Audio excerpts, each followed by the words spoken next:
La charrette d'infamie. Hmm, avec du vin et du miel, normalement je devrais y arriver. Ma voix, ça va mieux là.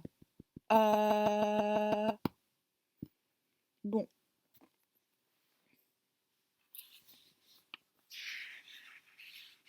sinon YouTube, c'est marrant. Enfin, ma vidéo sur les requins dans le ciel, les ovnis, machin. J'ai eu un commentaire d'un gars qui visiblement sa chaîne, c'est une chaîne du faux. Je sais pas, anglaise, américaine, australienne, je ne sais pas. Il me dit bonjour, je lui dis ah bonjour. Et remarquant que qu'il s'intéresse au phénomène ovni, je lui propose de lui traduire, normal, de lui traduire les thèmes abordés dans mon livre, non pas pour lui vendre, mais pour voir ce qu'il en pense, quoi. Je me dis bon bah s'il est venu sur ma vidéo, on se connaît pas, c'est qu'il, c'est que ma foi il a été, je ne sais pas par quel hasard il est tombé sur ma vidéo parce qu'il était marqué OVNI, un truc dans le genre. Il me dit non, non, je ne sais pas pourquoi je vous ai dit bonjour. Bon, d'accord. J'ai pas trop compris. J'ai trouvé ça très drôle. Et du coup, je me suis dit, mais oui, traduis en anglais ton bazar, parce que les Français, ils s'en branlent. Ils sont à la masse, hein, les Français, niveau OVNI. En même temps, oh non, on verra, on verra. Mais pourquoi pas, pourquoi pas, pourquoi pas. En même temps, je suis censée avoir des amis traducteurs, hein.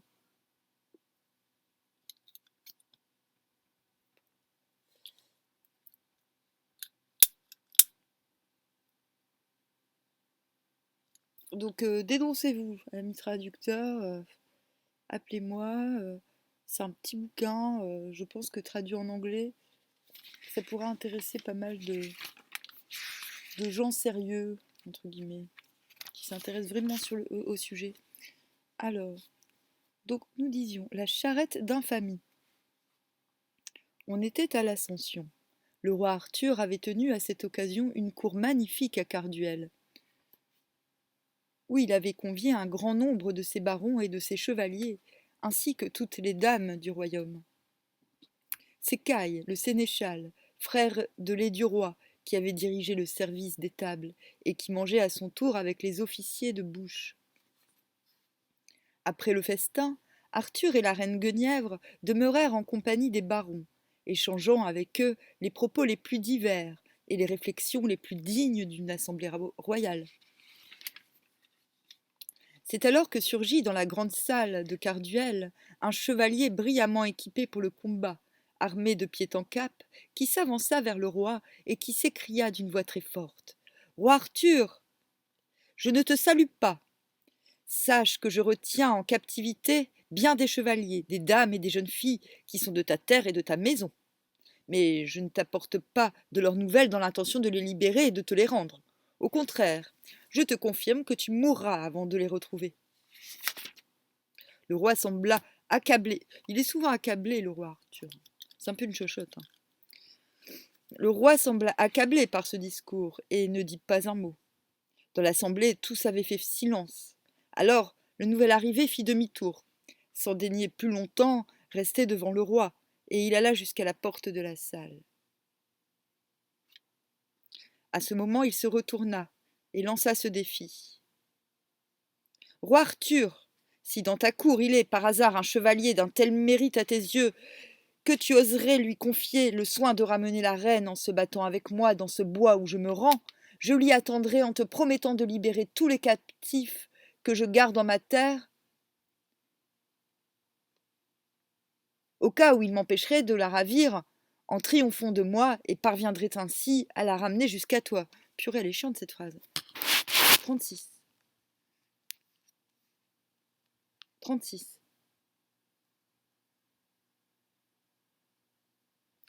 Non, j'ai perdu. C'est parce que je joue. Je joue à. Non, mais c'est n'importe quoi aujourd'hui. Hop. C'est pas très sérieux, mais je... Si c'est sérieux. Alors, j'ai failli gagner. Bon, voilà.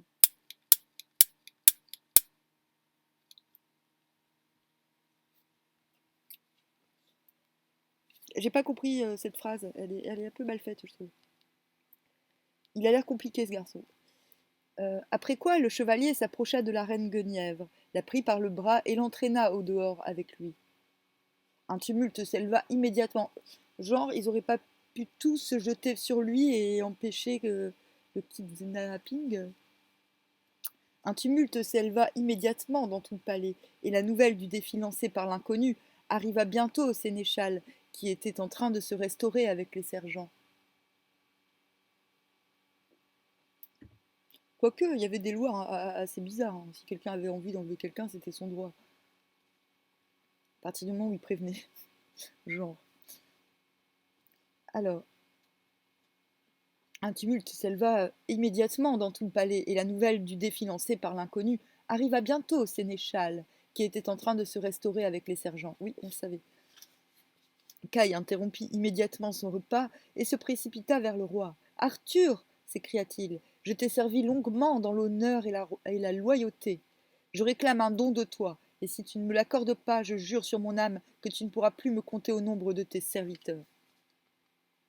Accorde-moi le don de poursuivre cet inconnu, de ramener saine et sauve la reine, ton épouse, et de libérer les prisonniers qui sont sur sa terre. Arthur était fort mal à l'aise. Parles-tu sérieusement demanda-t-il à Caille, sachant très bien que le sénéchal promettait toujours plus qu'il ne tenait. Roi, répondit Caille, je ne suis pas d'humeur à plaisanter. Un inconnu se présente, te défie et s'en va avec ta femme, et tu ne réagis même pas. Faut-il que tu sois ivre pour agir de façon aussi lâche? C'est clair, je réclame le droit de venger l'honneur de ta cour. Il y eut un grand moment de silence dans l'assemblée. Arthur était au supplice, mais il ne pouvait rien contre la demande de Caille. Eh bien, fais ce que tu crois devoir faire, finit-il par dire. Caille se précipita au dehors, appela les valets pour qu'on préparât son cheval, se fit armer et, sans tarder, sauta en selle, galopant en direction du bois où attendait le chevalier inconnu avec son otage, la reine Guenièvre. Et ma série, viens ici. Ça va pas durer longtemps, promis. Après on fera dodo. Les alouses. Quant à Arthur, il était resté sur son siège. C'est alors que son neveu Gauvin se présenta devant lui. Mon oncle, dit-il, je comprends ta douleur et ta faiblesse. Laisse-moi te dire que le chevalier qui vient de te défier est pire encore que tu l'imagines. C'est Méléagante, fils du roi Baudemagu, qui règne en la cité de Gore. Il y a deux variantes du nom, Goire et Voire. Il n'est pas difficile d'y reconnaître la cité de Vers, de la tradition brittonique insulaire, qui désigne l'autre monde celtique et qui a été très souvent, en raison d'une fausse étymologie, identifiée à Glastonbury dans le Somerset, lieu privilégié où se sont développées, sous l'influence des moines clunisiens et d'Henri de Plantagenet, les légendes traditionnelles concernant Arthur et le Graal. Autant le père est un homme preux et courtois, autant le fils est un tyran cruel et sans pitié qui n'a de cesse de trouver de nouvelles victimes. Méléagant, parfois appelé Maéloas, un haut baron, seigneur de l'île de Vers, selon Chrétien de Troyes dans son Érec et Énide, est la francisation du nom gallois Maelwas, littéralement grand serviteur, qui désigne un personnage ambigu, équivalent de l'encou des Bretons armoricains. C'est une sorte de rassembleur de morts, impitoyable. Le récit du rapt de la reine par Méléagant et de sa poursuite qui s'ensuit est certainement l'un des plus anciens épisodes de la légende arthurienne. Mais c'est Chrétien de Troyes qui a introduit le personnage de Lancelot. En effet, on peut voir la représentation de cette légende sur l'archivolte de la cathédrale de Modène, en Italie, dès l'an 1100, en images fort précises et avec des noms gravés. On apprend ainsi que la reine Winlogi, dont le nom comporte la même racine, Win ou Wen, que celui de la reine Guenièvre, a été enlevée et retenue dans une forteresse par un guerrier nommé Mardoc, qui n'est pas forcément le ravisseur. De la bretèche du château sort un chevalier que combattent Galvanius, égale Gauvin, et Cheux, égale Caille. Devant Artus de Bretagne se trouve un valet armé d'un étrange bâton cornu, nommé Isdernus, égale iderne et derne. Tout cela semble l'illustration d'un récit dont on retrouve le schéma dans la Vita Gildae, texte latin du début du XIIe siècle, attribué à Garadoc de Llancarvan. Là, la reine est nommée Genvar et le ravisseur Maelvoas, seigneur de l'Urbs Vitrea. La trame de ce récit est une sorte de quête chamanique dans l'autre monde pour ramener l'âme de la reine, prisonnière des esprits infernaux. Ouais, c'est une sorte d'Orphée revisité. C'est pas nouveau qu'on voit de la grosse mythologie grecque quand même. Non, pas mythologie, qu'on voit du mystère grec, soyons précis. Alors, il est évident que Caïn ne pourra triompher de lui. Donne-moi la permission de le suivre et d'agir pour le mieux afin d'épargner à la reine le sort qui l'attend.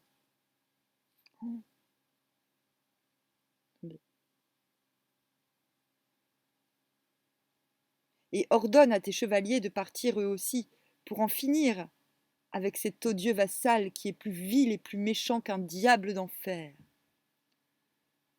Ainsi parla fièrement Gauvin, fils du roi Lot d'Orcanie, neveu du roi Arthur. Le roi lui répondit : Beau neveu, fais à ta guise, pourvu que tout malheur soit écarté. Gauvin ne perdit pas de temps. Rapidement équipé, il partit de toute la vitesse de son destrier. Quant aux autres, ils s'armèrent dans la plus vive confusion. Chacun voulait prendre part à l'expédition, mais chacun s'en allait à sa fantaisie. Ils finirent cependant par constituer une troupe qui se dirigea vers le bois le plus vite possible. Mais comme ils arrivaient à la lisière, ils en virent déboucher la monture de Caïn. On la reconnut bien, mais on remarqua aussi que les rênes de la bride étaient rompues et que le cheval n'avait plus de cavalier. Du sang rougissait l'étrivière.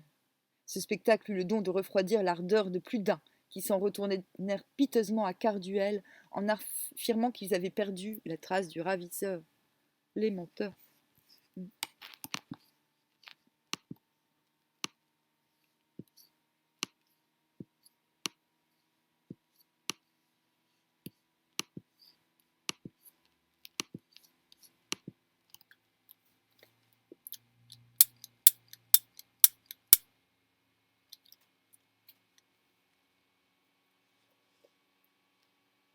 Alors, il fait du bruit mon ordinateur, c'est chiant.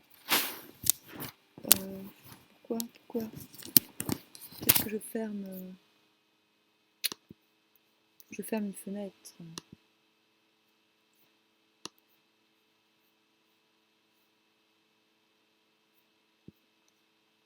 Ah, ça va être chiant. Ça va peut-être s'arrêter. On verra.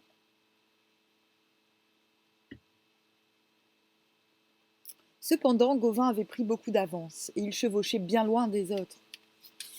Il ne tarda pas à apercevoir un chevalier qui avançait au pas sur un cheval harassé, haletant et couvert de sueur. Ce chevalier salua Gauvin le premier, et Gauvin lui rendit son salut. Il s'arrêta et dit : Seigneur, tu le vois, mon cheval est tout trempé de sueur et si fourbu qu'il n'est plus bon à rien. Puis-je te prier, à charge de revanche, de me donner ou de me prêter le destrier que tu mènes derrière toi pour t'en servir en cas de besoin ? Certes, dit Gauvin, prends-le, et fasse le ciel que tu en puisses tirer avantage. Ils étaient gentils à l'époque. Le chevalier remercia Gauvin, piqua des deux et s'éloigna à travers la forêt. Curieux de savoir qui il était, et quelque peu rageur, Gauvin le prit en chasse. Il est vrai qu'il n'avait pas reconnu le chevalier et ne savait pas que c'était Lancelot du Lac, le fils du roi Ban de Bénoïc, qui, revenant du pays de Sorelois, d'où il avait pris congé de son frère d'armes, Gale-Haute, avait appris par hasard le rapt de la reine Guenièvre et s'était précipité sur les traces du ravisseur. Gauvin, suivant le chevalier inconnu de lui, descendit la pente d'une colline et chevaucha longtemps encore. Soudain il retrouva, étendu sans vie, le destrier qu'il avait donné au chevalier. Tout autour, des chevaux avaient labouré de leurs sabots le sol que jonchaient des débris de lances et de boucliers. Visiblement, une bataille acharnée s'était déroulée à cet endroit entre plusieurs guerriers. Gauvin regretta amèrement de ne pas s'être trouvé présent au moment du combat, mais comme l'endroit ne lui plaisait guère, il ne s'y attarda pas et poursuivit son chemin à vive allure.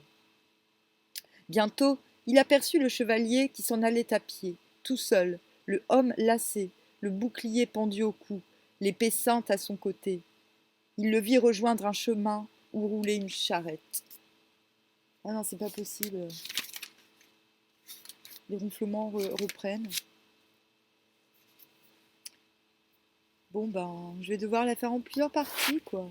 Voilà. Sa beauté 24 heures sur 24 ici. Mais hallucinant, quoi. Quand je publie un texte, l'imprimante marche plus. Quand je fais une lecture, ça ronfle. Nanana, nanana, nanana. Toujours comme ça. Je me plains pas, hein. C'est comme ça.